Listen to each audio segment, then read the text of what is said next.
তিনটি কাজ করলে আপনি আল্লাহ তাআলার সবচেয়ে পছন্দের একজন বান্দা হতে পারবেন।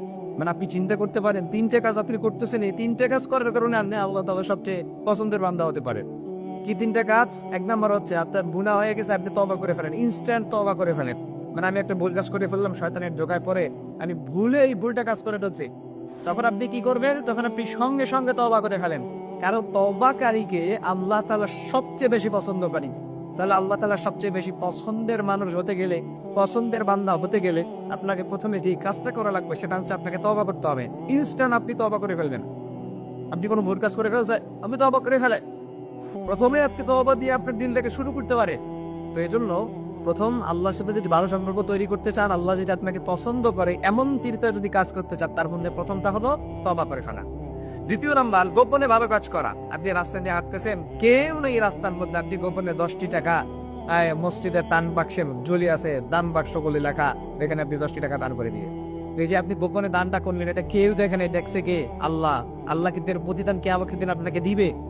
সাক্ষী হিসাবে কে আছে? কিরামান কাতিবিন। তো আপনি গোপনে ভালো কাজ করেন, শুধু দান সদকা না। কেউ একজন মানুষ খায় নাই, গোপনে আপনি তাকে নিয়ে খাওয়াইলেন। কারো আত্মীয়তার বন্ধন হচ্ছে অনেক দিন ধরে ভালো না, আপনি গোপনে সেটা জোড়া লাগাই দিলেন। এই যে বিভিন্ন ধরনের ভালো ক্যাটাগরিতে আপনি যে ভালো কাজগুলো করতেছেন, এগুলো গোপনে করেন, আল্লাহ বলছেন এগুলো আমি বেশি পছন্দ করি।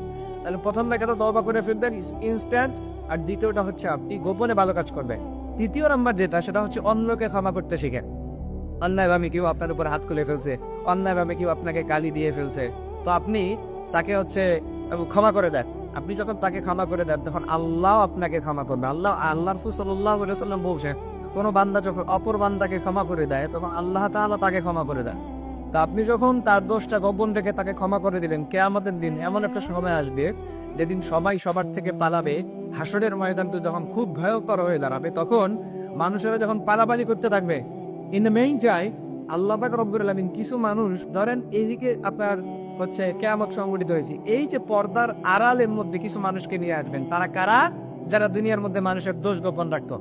এই কিছু মানুষকে নিয়ে এসে হচ্ছে আল্লাহ পাক রব্বুল আলামিন তাদেরকে গোপনে ক্ষমা করে দেবেন। এজন্য প্রথম কাজটা হচ্ছে তওবা করা। দ্বিতীয় কাজ যেটা, সেটা হচ্ছে আপনার অন্যকে ক্ষমা করা। 3 নম্বর কাজ হচ্ছে আপনার গোপনে ভালো কাজ করা। এই তিনটা কাজ যখন আপনি খুব সুন্দর ক্যাটাগরিতে, আপনি খুব সুন্দরভাবে যখন আপনি আদায় করতে পারবেন, পালন করতে পারবেন, তখনই কিন্তু আল্লাহ পাক রব্বুল আলামিন আল্লাহ পাকের সবচেয়ে পছন্দের একজন বান্দা আপনি হতে পারবেন ইনশাআল্লাহ।